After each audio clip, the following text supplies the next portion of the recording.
Hey guys, Aussie Expat here. I'm going to be talking to you about storage for your watches.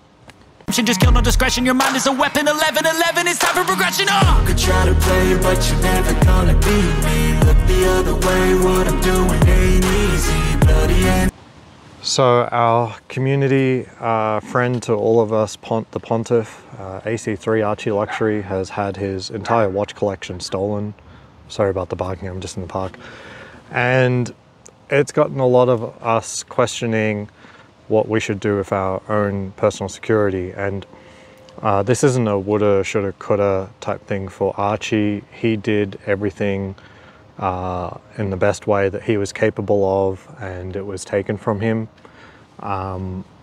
Clearly in any situation where something bad happens, there's always something along the way that could have avoided it, but the reality is what we've got. So again, not what should he have done, anything like that, just full respect and condolences for the loss, and hopefully himself and his family can do their best to make way. And it sounds like I'm talking about departure from this realm of a person, but I fully recognize that really to some, and especially Archie, the watch collection is a significant part of his being. It would be one of the worst things to happen to anyone, but I couldn't think of a worse person for it to happen to than the Pontiff. Anyway, so one of the things that I keep seeing is, and even from quote unquote the police statements around Archie's robbery, about how, it was in a safe, that a safe is a significant protection mechanism. And this video is, I want to discourage people from thinking of safes in any way that relates to it being quote unquote safe. Clearly, the robbery took place, and it doesn't matter what type of safe you've got. In my opinion, modern power tools can cut through steel and concrete with no problem and no skill. So people were like, there must have been safe crackers, take skill to do this. No, anyone can purchase a power saw, whether it's circular saw or one of those band things, that will cut through steel. These tools are designed to cut through steel. It's really that simple, and they're designed to cut through them efficiently. If you bought a tool from the tool shop that was designed to cut 1/4-inch steel, and most safes are not made out of 1/4-inch steel, they're made out of, maybe 1 millimeter or 2 millimeters. I think Archie's looks maybe 2 to 3 millimeter. If you bought a tool that was designed to cut that steel, how long do you think it would take to cut, a total of 18 inches of steel? It wouldn't take 4 to 6 hours. So the police were saying it took 4 to 6 hours to get through, and it's like, I'm not disputing that maybe they have other reasons to say 4 to 6 hours, but it wasn't due to the safe.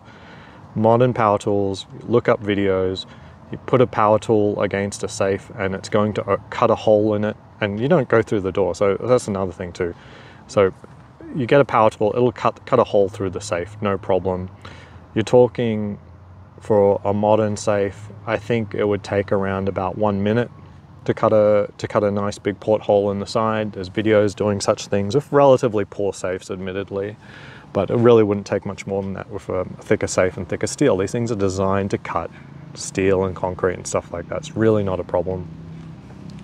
In the case of Archie's safe, it was actually pretty strong. Well, what's noticeable about Archie's safe is, one, the layers of steel are relatively thick, but certainly not even a sneeze of a problem for a power tool.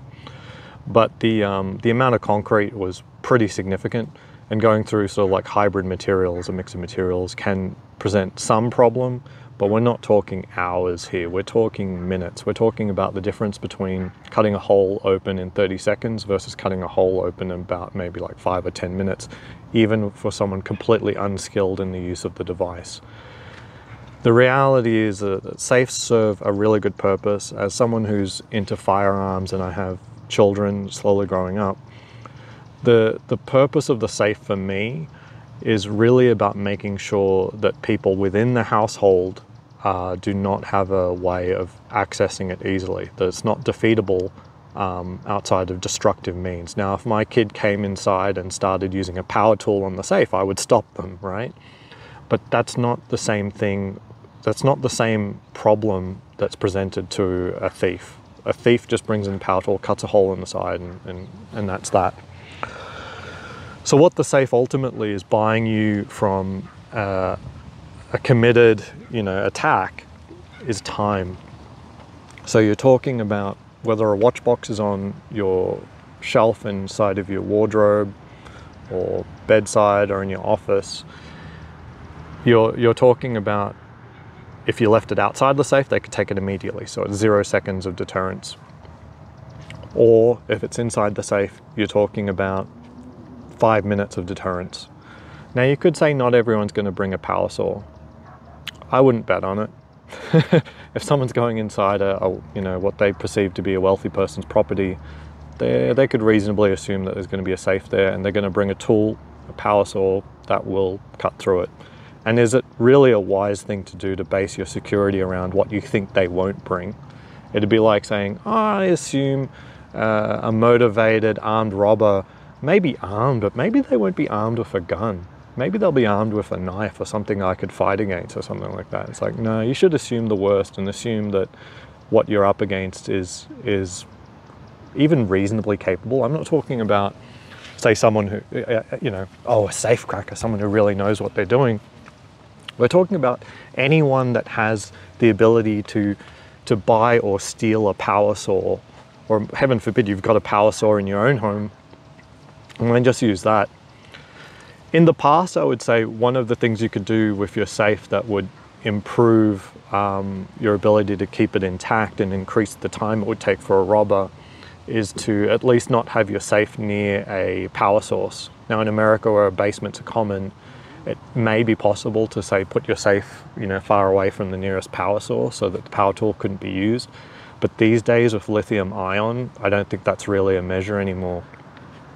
So you're talking about buying 5 minutes of time. The question is that 5 minutes of time going to be useful? That's down to response time. You have to start talking about systems. So if they get into your home, how quickly will it take for them to get to your safe and start working on it and then leave? I would estimate that most people keep their safes in fairly obvious positions, whether it's an office or a main master bedroom closet. And I've probably scared quite a lot of you because it's in those two locations like 99% of the time. They go straight there. They start working on it, 5 minutes later, they're out. So do you have an alarm system or a mechanism that will actually get a police response to your property within 5 minutes? Or 6 minutes, or 7 minutes, or 8 minutes, or 10 minutes? For many of us out there, even if we called 911, I would estimate that the police wouldn't arrive for maybe half an hour. Now, if you said it was actually an armed intrusion where people are also in the house, 911 response time would actually be much quicker than that. But it's fairly easy to say 911's not going to respond to a robbery call that quickly. It isn't actually the highest priority. Depends which state you are, depends which city you are. You can make your own decision whether or not you think the police would arrive in time. But who's going to make the call? Do you have an alarm system with paid for monitoring system that will actually call 911 when they detect a problem? Are there false positives within your system? Do you have cameras? I mean, the cameras will be useful like post-mortem, but in terms of actually preventing the actual theft, you're going to need a way of having the police called, and so you need a security system, stuff like that. So I just want to put that out there. Buying the biggest safe possible buys you time, and what's more important is how you use that time, what things you put in there, what threat it represents to you in your life. So I would advocate that you think about all of these things, including the use of a safe deposit box. And Archie didn't have time to use a safety deposit box before he left. And that's a real world consideration, as that's a system level issue, as in, if you get a safe deposit box, are you the kind of person that likes to look at all of your watches all the time, and you cannot, you don't want to go in and out? That represents a huge inconvenience to you. That's going to prevent you using it properly, where you only have, say, 1 or 2 watches at home at a time, and you go to the bank whenever you want to do a switch. So all of that you need to factor in. Safety deposit boxes are also not guaranteed. That's not guaranteed safety. There's plenty of stories where safety deposit boxes have been raided one way or another, or things like that. Pay attention, like if you're talking about getting a safe deposit box, and I think a lot of people are, pay attention to what the actual procedures are at the bank. How did you actually get into your safe deposit box, and what would prevent an inside actor from getting access to your box? In most cases, it really boils down to time and your key specifically. So most boxes are keyed for you, and even though an inside actor might have full access to the safe and the master key for the boxes, they won't have your key. So it would still require the box to be drilled, which hopefully would bring some attention. But that being said, boxes getting drilled at a safe deposit box inside of a bank, that's actually a common occurrence. Whenever someone sort of doesn't pay for their rental for their safe deposit box, they have to drill the box, or they've lost their keys, they have to drill the box. So it really isn't actually that huge of a thing, and they just get the number wrong, and they drill the box open, and then say, hey, Mr. Smith, here's your box, freshly drilled open. They open it up, it's full of Rolexes. Are they going to say no? So safe deposit boxes aren't a silver bullet either. And so you have to think, like, maybe you have multiple safety deposit boxes. You certainly look at the procedures. So Dubai Expat, he had a video looking at safety deposit box company he uses in Dubai. And what was shocking about that was that he was able to do a video showing the whole process, but he has, 4K video of the keys. And so any person who rents a box inside that same place could get access to both the master key and Dubai Expat's key and open up his box, in my opinion. And it was very, very foolish on the safety deposit box company to allow footage in there, including footage of keys. So make sure your keys are never, there's a photo taken of them at any point and not shared around. So that's really, really critical. It's the only thing keeping your safety deposit box even reasonably safe. And even then, the government, the bank, they can just screw up and just open up the wrong box and goodbye. So you really need to check up on these boxes, consider having multiple boxes. Yeah, it's a full system. A big one is also not making yourself a target. This one is very difficult to do, not being a target. So as an example, I drive a Toyota minivan. My neighbors drive exotic cars. Like, I've got one neighbor that has like Lamborghinis and Porsches and G-Wagons all the time outside their place. It's like, who are they going to rob? The person with the minivan or the person with G-Wagons and a Lamborghini? So there's sort of external things that you're presenting that you can change. Maybe you don't want to. Archie wants to drive a BMW. That obviously makes you a bigger target. They say, oh, this person has a little bit more money. And, you don't want to sacrifice everything. I'm not saying sacrifice everything for security, but you have to realize what you're projecting and what risks you're presenting. Thankfully, Archie wasn't the victim of a home invasion where people were present. But what would you do in that scenario? Would you open the safe? Would you show them where your stuff is? I think most would, unless they had a way of fighting back. So I won't tell anyone what I do, but I'm familiar with firearms. My wife's familiar with firearms. And as a third-party observer, you could probably understand what kind of plans we might have in place, what kinds of things you would do to make sure that every advantage had been given to you in such an altercation. I don't want to lose anything, especially in my life. And that'll be my choice to make when it comes down to it. I would feel very, very sorry for anyone who attempted to break into my place, but I wouldn't feel sorry for very long.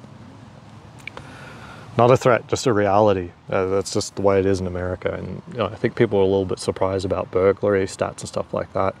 I think looking at the latest data, which is only about 2018, so not prior to all this COVID stuff, robbery in Australia is pretty high. So burglary, robbery is sort of a slightly different crime, but burglary is pretty common. I know many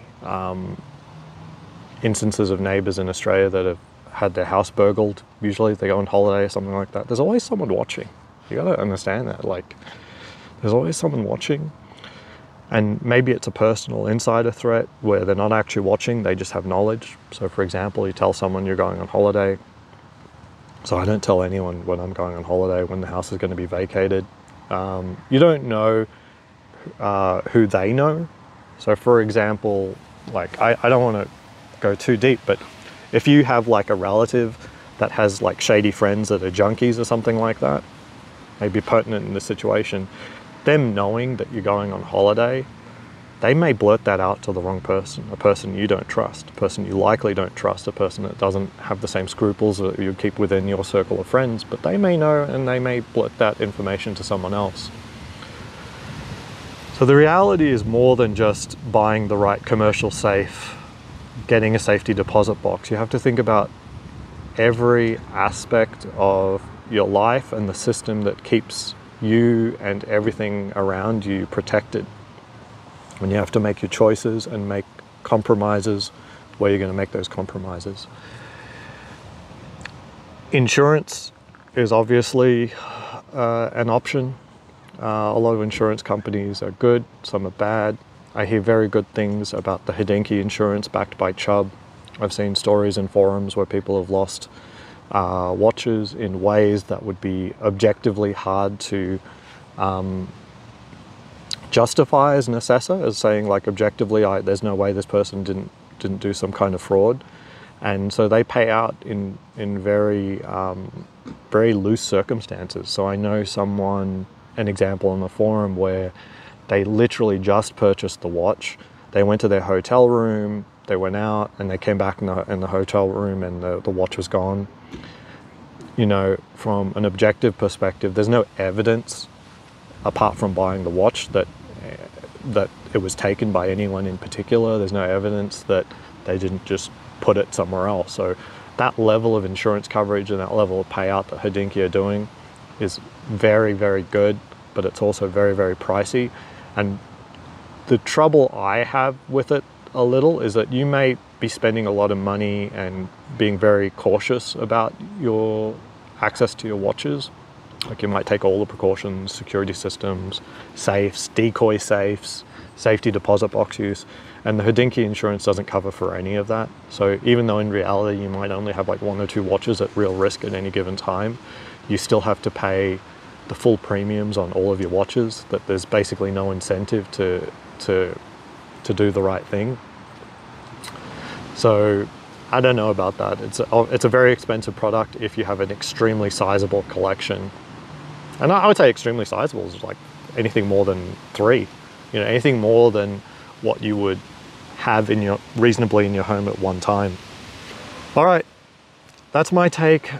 Think about what you're doing. A safe buys you time, but not, you know, there's one way that safe doesn't buy you time. There's only a few places in your house you're going to want to put your safe, but you could probably put a watch box in any given places. You could have decoys, stuff like that. You could have the safe and then not put your watch box in there. So in that case, you know, if it did take 6 hours for the safe to be cracked open, they go in and the watches aren't there. That buys extra time, obviously. All right, until next time, stay safe. Just kill no discretion, your mind is a weapon. 11-11, it's time for progression. You could try to play, but you're never gonna beat me. Look the other way, what I'm doing ain't easy. Bloody and